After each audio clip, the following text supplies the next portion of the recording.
ప్రయత్నం చేస్తూ ఉన్నాడు. కానీ ఒకసారి ఆధారాలు ఒకసారి మీరంతకు మీరే ఇవి ఈరోజు బట్ కౌన్సిల్లో చర్చ జరుగుంటే ఈ ఆధారాలన్నీ కూడా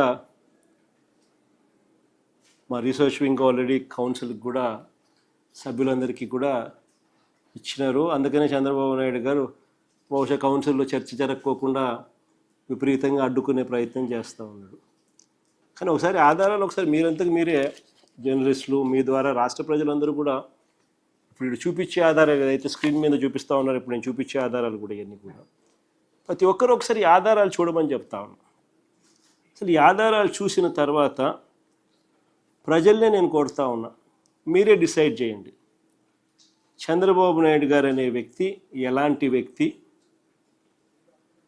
ఈ మనిషిని సిబిఐ అంతకన్నా పై స్థానంలో ఉన్న వాళ్ళు వచ్చి ఏమన్నా ఎంక్వైరీ చేసి ఏమన్నా ఈయనను జైలుకు పంపినా కూడా కనీసం ఈయన చేసిన తప్పుకు అబద్ధాలకు మోసానికి ప్రక్షాళన అనేది జరుగుతుందా అన్నది ప్రజలే ఆలోచన చేసుకోమని చెప్పి కోరుతా ఉన్నా. ఇందులో మొదటి డాక్యుమెంట్ మీకు చూపిస్తా ఉన్నా. హెరిటేజ్ కంపెనీ అఫీషియల్ వెబ్సైట్లో February 10th, 2026న హెరిటేజ్ కంపెనీ అఫీషియల్ వెబ్సైట్ నేను చెప్తా ఉన్నా, మీకు ప్రజెంటేషన్లో చూపిస్తూ ఉండేది. February 10th, 2026న మ్యానుఫ్యాక్చరింగ్ యూనిట్గా ఇందాపూర్ డైరీని మ్యానుఫ్యాక్చరింగ్ యూనిట్గా డిక్లేర్ చేస్తూ, this is a document official website of Heritage downloaded on 10th February 2026, wherein 2026న 10th February 2026న మ్యానుఫ్యాక్చరింగ్ యూనిట్గా ఇందాపూర్ డైరీని చూపిస్తూ ఉన్న స్క్రీన్ షాట్ లెఫ్ట్ సైడ్. రెండో సైడ్ చూస్తే February 15వ తారీఖు వచ్చేసరికి ఎప్పుడైతే ఈ గుట్టు బయటకు రాగానే, ఎప్పుడైతే దుమారం లేచిందో అప్పుడు అఫీషియల్ వెబ్సైట్ ఆఫ్ హెరిటేజ్లో 2026 February 15న 5 రోజుల తర్వాత కో మ్యానుఫ్యాక్చరింగ్ లొకేషన్గా మార్పు.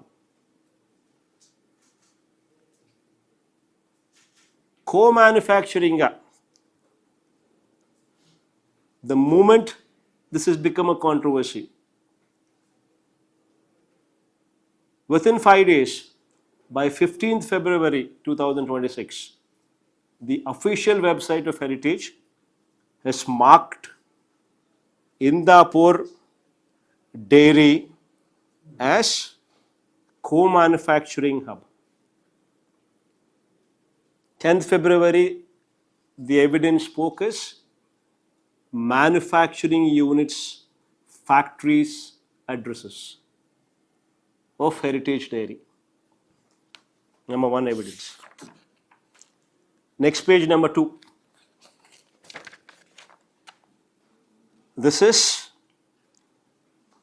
on 14th February 2026, Dumaram lechina ventane, the moment it became a controversy, on 14th February 2026, Heritage Foods Limited announces resignation of VP and Head National Sales Makaranand Shastri.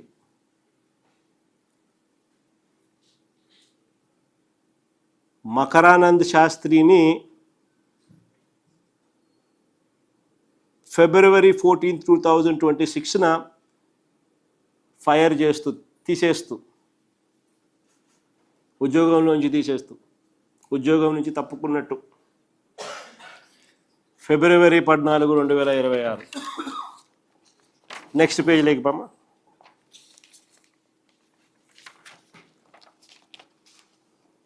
Chandrababu గారు 2015లో అధికారంలో ఉండగా TTD నెయ్యి వ్యవహారాల్లోకి heritage unit Indapur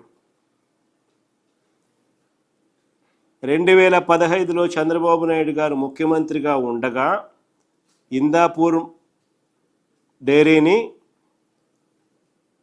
TTD నెయ్యి వ్యవహారాల్లోకి heritage యూనిట్ని తీసుకొచ్చినారు. Indapur dairy and milk products limited Indapur Maharashtra 278 రూపాయలు coat చేసి టీటీడీకి నెయ్యి సప్లై చేసింది.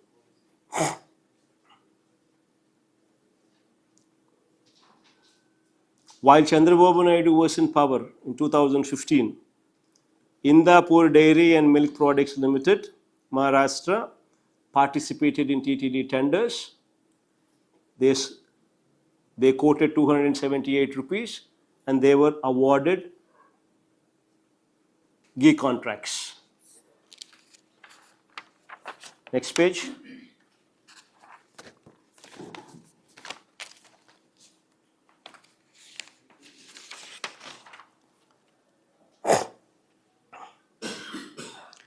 While this happened on 15/5/2015, this is a statement of 2016 March 18th. 2016 March 18న lab టెస్టుల్లో ఇందాపూర్ డైరీ ఫెయిల్ అయి డిస్క్వాలిఫై అయింది. అంటే కల్తీ జరిగిందనే కాదని అర్థం. 2016 March 2016 March 18th, Indapur Dairy was disqualified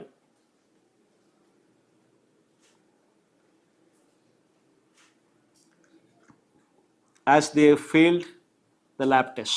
ఇక్కడ కూడా ఎటువంటి మచ్చ లేకుండా వెళ్తున్న హెరిటేజ్ ఫుడ్స్ మీద కూడా అతను ఉన్నటువంటి పరిస్థితి చూస్తే, అంటే ఆఖరికి ఈరోజు చూసుకొని ఒక 35 సంవత్సరాలుగా వ్యాపార రంగంలో ఏకబిగిన అవార్డులు సాధించుకుంటూ ఎక్కడా కూడా ఎటువంటి మచ్చ లేకుండా వెళ్తున్న హెరిటేజ్ ఫుడ్స్ మీద కూడా అతని తాలూకా అక్కసును వెళ్ళగక్కడం చూస్తూ ఉంటే నిజంగా ఒక పక్క నుంచి నవ్వు వచ్చింది, ఒక పక్క నుంచి బాధ అనిపించింది. ఎక్కడో అక్కడ హెరిటేజ్ని బయటకు తీసుకురావాలి అంటే ఎక్కడో ఒక డైవర్షన్ పాలిటిక్స్ చేయాలి.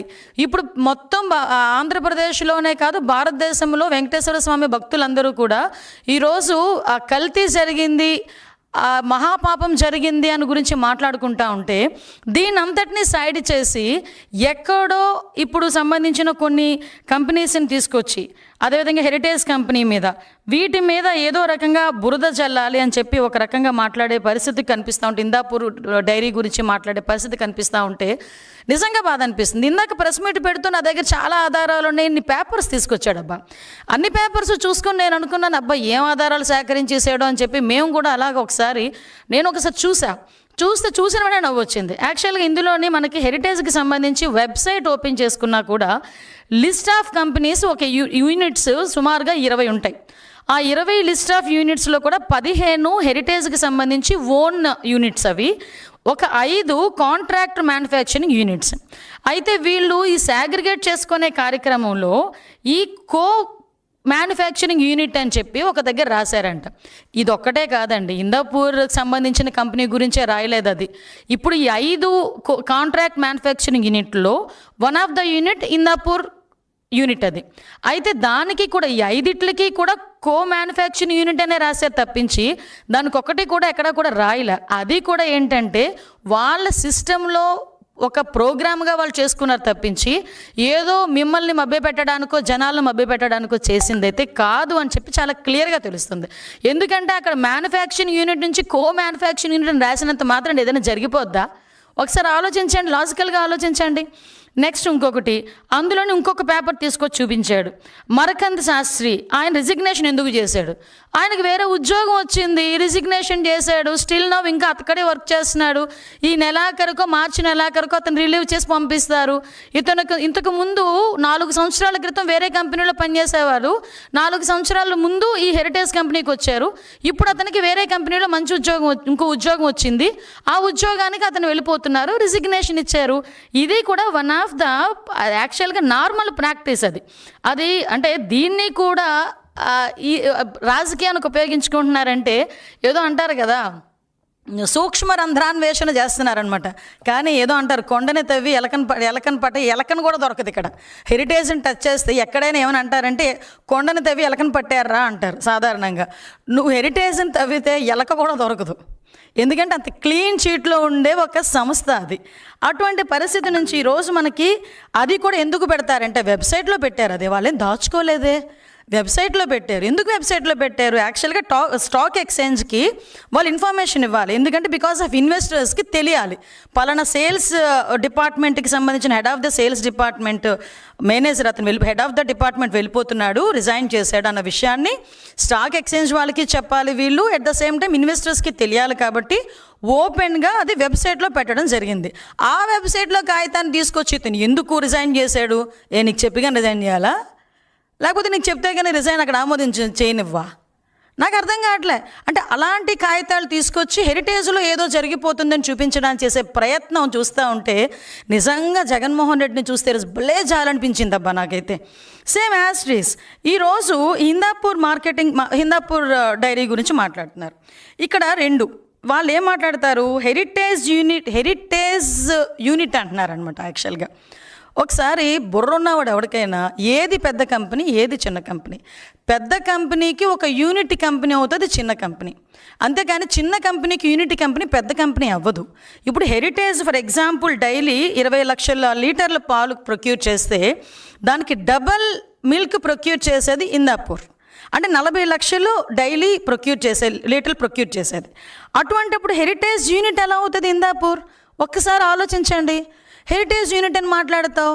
ఇంకొకటి, యాక్చువల్గా హిందాపూర్ అన్నది ఈ కన్స్యూమర్ మార్కెటింగ్ చేయదు, సాధారణంగా బల్క్ మార్కెటింగ్ చేస్తుంది. దట్టు ఏంటంటే ప్రొడక్షన్ ఎక్కువ. అది ప్రొడక్షన్ చేసి కంపెనీస్కి ఇస్తే కంపెనీస్ వాళ్ళు కన్స్యూమర్ మార్కెటింగ్ చేసుకుంటారు. ఫర్ ఎగ్జాంపుల్ వీళ్ళు ఏం చేస్తారంటే లేబులింగ్ అంటే ప్రొడక్షన్ వాళ్ళు చేస్తారు. లేబులింగ్ అంటే ఇప్పుడు హెరిటేజ్ కంపెనీ ఈ హిందాపూర్ కంపెనీకి దగ్గర నుంచి చీజ్ అని, పన్నీర్ అని, నెక్స్ట్ ఇంకొకటి ఏంటంటే టెట్రాప్యాక్ మిల్క్స్ సంబంధించినవని ఇలాంటివి కొనుగోలు చేస్తుంది. హెరిటేజ్ కొనుగోలు చేస్తుంది. హెరిటేజ్ అన్న కంపెనీ ఇప్పటి వరకు ఏ కంపెనీకి కూడా గీ సప్లై చేయలే. హెరిటేజ్కి ఓన్ గీ మ్యానుఫ్యాక్చరింగ్ ఉంది. హెరిటేజ్ కంపెనీ గీ కూడా ఎప్పుడూ బల్క్గా ట్యాంకర్స్తో ఎక్కడికి పంపించలే. అది ఓన్లీ కన్జ్యూమర్కి మాత్రమే అది సప్లై చేసే పరిస్థితి. కన్జ్యూమర్ మార్కెటింగ్ మాత్రమే చేస్తారు. ఈ విషయం చిన్న పిల్లోడిని అడిగినా చెప్తాడు. దానికి ఈరోజు హిందాపూర్ కంపెనీకి హెరిటేజ్ నుంచి నెయ్యి వెళ్ళిద్ది, ఆ నెయ్యిని తీసుకొచ్చి హిందాపూర్ తీసుకొచ్చి మన టీటీడీకి ఇస్తుందని మాట్లాడుతున్నారు. అసలు బుర్రబని చేస్తుందా మీకు? అసలు చాలా క్లియర్గా వాళ్ళు ఒక సిస్టమ్ పెట్టుకున్నారు. మేము ఏ రోజు కూడా టెంపుల్స్కి మీ నెయ్యి సరఫరా చేయకూడదు, ఎందుకంటే వాళ్ళు బల్క్గా చెయ్యరు వాళ్ళు. ఎందుకు వాళ్ళ మార్కెటింగ్ వాళ్ళకు ఉంది, కన్స్యూమర్ మార్కెటింగ్ వాళ్ళకు ఉంది. సో దట్ వాళ్ళు అలా వెళ్తారు. వీళ్ళు కొన్ని సిస్టమ్స్ పెట్టుకున్నారు. అంటే ఒక సైద్ధాంతికంగా వెళ్ళాలి అనే ఉద్దేశం హెరిటేజ్ కంపెనీ వాళ్ళకు ఉంది కాబట్టి అలా వెళ్ళారు. సో దాని వరకు వెళ్తుంది. ఇంకొకటి ఏం చెప్పారు, నిజంగా ఇది చూస్తే నాకు నిజంగా నవ్వొచ్చిందండి. 2015లో అంట అతనికి 300 రూపాయలకో 280 రూపాయలకో నెయ్యి ఇచ్చారంట. ఇప్పుడు 2026లో అతనికి 650 రూపాయలకి హిందాపూర్ కంపెనీకి నెయ్యి సప్లైకి ఇచ్చారట. ఆ డబ్బులు ఎందుకు పెంచారు? 650 రూపాయలు ఎందుకు పెంచారు? 650 రూపాయలకి అంటే హెరిటేజ్ ఇందులో హస్తం ఉంది అని చెప్పి అక్కడ కూడా తీసుకొచ్చి హెరిటేజ్ని ఫిక్సప్ చేయడానికి అని చెప్పి ట్రై చేస్తున్నారు. అయ్యా జగన్మోహన్ రెడ్డి గారు, ఒకసారి భారతిరెడ్డి గారిని మీరు సాక్షి పేపర్ పెట్టేటప్పుడు ఎన్ని రూపాయలండి ఒకసారి అడగండి. నాకు తెలిసి 2 రూపాయలు అనుకుంటా అప్పుడు. ఇప్పుడు ఎంతో అడగండి ఒకసారి. అదే 2 రూపాయలకి అమ్ముతున్నారా, లేకపోతే 6.5 రూపాయలకి అమ్ముతున్నారా సాక్షి పేపర్ని? ఒకసారి కనుక్కోండి. మరి 2 రూపాయల నుంచి 6.5కి ఎందుకు చేశారండి? ఎవడు జేబులు నింపుకోవడం చేశారు? అదేవిధంగా భారతీ సిమెంట్స్ నాకు తెలిసి 2014 ఆ టైంలో 250 రూపాయలు అనుకుంటా, ఇప్పుడు 450 రూపాయలు. మరి ఎందుకు పెరిగింది? అంటే 2015లో పాల ప్యాకెట్ ధర 19 రూపాయలు ఉంటే 2026కి పాల ప్యాకెట్ ధర 40 రూపాయలబ్బా. పాల ప్యాకెట్ ధర పెరిగితే ఆటోమేటిక్గా నెయ్యి ధర పెరిగిద్ది కదా. కోర్స్ నీకు ఎలా తెలుస్తుందిలే, పాలే లేకుండా నెయ్యి తీసేటంత టెక్నాలజీ నీకు సాక్షి టీవీలోని లేకపోతే నీ తాడేపల్లి ఇంట్లోనే ఉంది కదా, ఆటోమేటిక్గా నీకు తెలియకపోవచ్చు. తెలుసుకో నాయన. విషయం ఏంటంటే అప్పటికి ఇప్పుడు రేట్లు పెరిగినాయి, పాల ధర పెరిగింది. ఫర్ ఎగ్జాంపుల్ నందిని ఉంది, నందిని డైరీ వాళ్ళకి 700 రూపాయలకి ఇస్తున్నారు. ఎందుకో తెలుసా? కర్ణాటకలో పాల ధర ఇంకా ఎక్కువ కాబట్టి అక్కడ ఎక్కువ కాబట్టి 700 రూపాయలకి సప్లైకి ఇచ్చింది ఇదే టీటీడీ. మరి దాని గురించి ఎందుకు మాట్లాడట్లా? అంటే విషయం ఏంటంటే ఇప్పుడు ఇంకొకటి హిందాపూర్ కంపెనీకి సంబంధించి మీరు చెక్ చేసుకుంటే సుమారుగా నందిని డైరీకి 40 లక్షల లీటర్లకు సంబంధించి గీ సప్లై ఆర్డర్ ఉంటే ఇందాపూర్కి 5 lakhs. నిజంగా హెరిటేజే ఇన్వాల్వ్ అయ్యింది అనుకుంటే ఆ 50 లక్షలు హెరిటేజ్ ఇందాపూర్ తీసుకోలేదా? ఆ చిన్న చిన్న లాజిక్స్ ఎందుకు మిస్ అవుతున్నావు అబ్బా? అదొకటి. నెక్స్ట్ ఇంకొకటి మనం మాట్లాడుకుంటే ఇట్టి పరిస్థితుల్లో ఇందాక కూడా చెప్పాను, ఇందాపూర్ అనే దగ్గర ఈరోజు వరకు హెరిటేజ్ కంపెనీ ఏది సప్లై చేయలేదు. ఒకటి, ఇందాపూర్ కంపెనీ దగ్గర నుంచి హెరిటేజ్ కొనుక్కున్నది తప్పించి, అది కూడా ఏంటి, చీజ్ ఇవి కొనుక్కున్నారు. ఎంత దౌర్భాగ్యం అంటే ఇందాక ఆ బొత్స సత్యనారాయణ గారు LOP